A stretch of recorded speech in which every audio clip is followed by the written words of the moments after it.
The opposition set a goal of 1,000 supporters outside the house, hurling political fire and brimstone against the government. We're willing to go out on a limb and say that they weren't far off the mark when the crowd was at its peak. Numbers aside, these PUP supporters were riled up and ready to storm the house, at least figuratively. Early on, just as the proceedings inside were getting started, PUP Deputy Leader Julius Espat told the media that this wasn't about renting a crowd, but about mounting a serious protest. There is a difference between a diesel engine and a gasoline engine. We are warming up the diesel engine. It is a matter of slow, but when it cranks up and it gains momentum, nothing will stop it. The difference is that we are not paying any single person out here. They are coming out here as volunteers. We are only providing transportation. So for us, it's a test. For us, we need to know who is serious. We hear people saying PUP they do nothing well. We need to know who is here, who brought out people to know who's serious or not. The protest was organized by the Western Caucus of the PUP, so most of the supporters were from that area, including Cayo Northeast, where the recall of Elvin Penner is on their way. We came out here because I think that in general the people are really dissatisfied with what's happening with our government. There's really no governance, or people are annoyed, as a matter of fact. And the issue with Penner, with Castro, the Prime Minister is doing nothing about it, and the people want to know exactly what's happening because he comes out and he says one thing, but apparently on the ground he's doing something else. After the house proceedings got underway, the crowd swelled as supporters from Belmopan arrived on the scene, and they were serious about sending a message.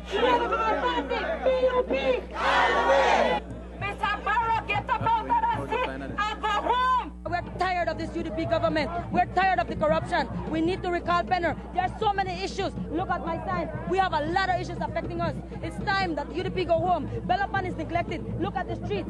We need to change things around. The government needs to understand the people are punishing. The people need jobs. It's time. It's time. Right now we have a government that has gone rogue. People are wanting accountability. People are wanting justice. People are wanting answers. And we cannot just continue to push the issues under the rug. And so there's pressure that is being brought to bear today. And today is just the beginning, because this is a movement that's taking place out here, and there's an awakening of conscience that's taking place within this country, where the leaders must give account to the people of this country. The crowd was hyped, and got even more so when the PUP members in the house walked out in the middle of official proceedings to greet them. I want you to know, I want you all to know today that this is just the beginning. It is just the beginning.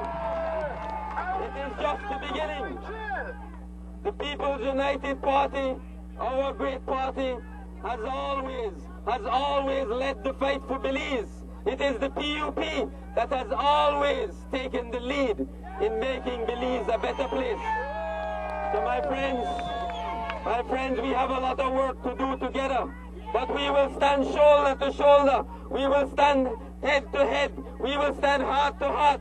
We will stand together, united in bringing down this UDP government that has been so bad to Belize. We need to show the Barrow administration that we are tired of corruption, that we are tired of all the injustices that are happening in this country, we are tired of all the passports that are being sold and nothing is being done, that we are tired of having the small little man getting the lick of all these things, and the big ones, they always go scot-free. We will not tolerate this anymore. For almost 3 hours, the crowd chanted and sang and danced and rained fire and fury on the UDP. The issues are many, and the signs tell the tale of frustration and anger which were evident today. Well, the UDP uses your money to be able to bring out people. That's a major difference. So they can laugh as long as they want to, but when we get in there, I want to hear what they have to explain to the Belizean people as to what they have been doing. Because today is a day to listen, to see what excuses they will come up with. Because our country is in crisis. And if they think it's a joke, then we have a serious problem. So this is a start for the Belizean people to listen to them and to see if they're credible or not. Do you believe you will be able to shake the Prime Minister with this little crowd that you have? We are not here to shake the Prime Minister. We are here to start the diesel engine of the People's United Party and to show the people that we are serious, that we are starting the process. We are 1.5 years after a general election. Understand that quite clearly. We are not 4 years after a general election. This is 1.5 years after a general election. And as Jules said, you have 2 representatives in there that can't even show their face in public. So let's see, let's listen to them guys. We don't have to ask the questions.